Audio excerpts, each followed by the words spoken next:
Hadithi dhe kuptimi i tij.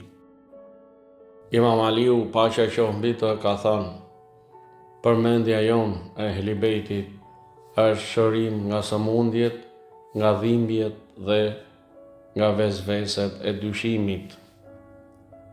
Në kuptimin shpirtëror, kjo thënie e Imam Aliut tregon se dashuria dhe përmendja e Ehli Bejtit pastrojnë zemrat nga dyshimet, forcojnë bindjen dhe qetësojnë shpirtin nga shqetësimet e brendshme. Kur përmend Ehli Bejtin, besimtari lidhet me modelet të pastra të besimit, të moralit dhe sakrificës. Përmendja e tyre me dashuri dhe respekt e forcon zemrën dhe e orienton njeriu drejt rrugës së drejtë. Hadithi nuk nënkupton vetëm shërim fizik, por sidomos shërim shpirtëror.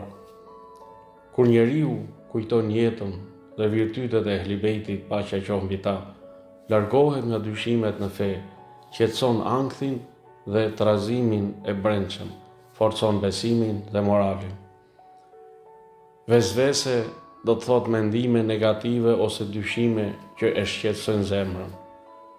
Përmendja e Ehli Bejtit dhe ndjekja e shembullit të tyre e mbron besimtarin nga hutimi shpirtëror, ndikimet e këqija dhe nga dobësimi i besimit.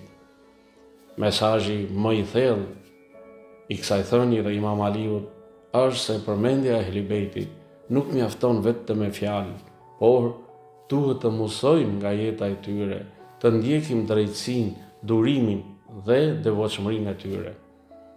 Hadithi na mëson se dashuria dhe përmendja e Ehli Bejtit është një burim qetësie shpirtërore, forcimi të besimit dhe pastrimi nga dyshimet.